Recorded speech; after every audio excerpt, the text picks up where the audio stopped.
練咗空拳先打沙包咯。練嗰個姿勢先。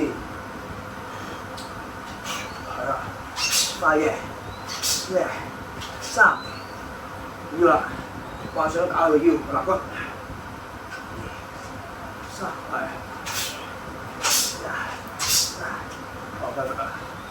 呢個就好少用嘅，呢個就 skip 咗佢先，兩下先，喺邊？腰，呢個你腰轉嘅。好。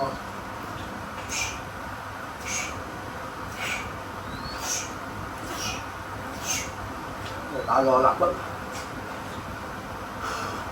即係唔係叫佢打交，即係有時咧，啲環境係你有危險嘅，你唔保護自己咧，你係會死嘅。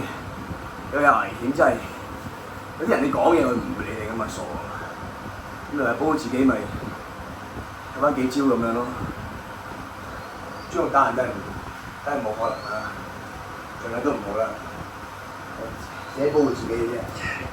唯有可以強身健體，呢啲動作咧，好多你做 gym 都練唔到嘅。嗰啲爆炸力啊、身體協調啊，做 gym 點練啫？即係啞鈴你都係要做呢啲動作先練到。啞鈴嗰啲死㗎嘛，呢啲靈活啲咯。我做咗心肺，幾好嘅。好，跟住啦，換翻個裝，腳都係咁企啊，前後好輕鬆，人要放鬆。做咩都要放鬆先做到，緊張咧就反效果。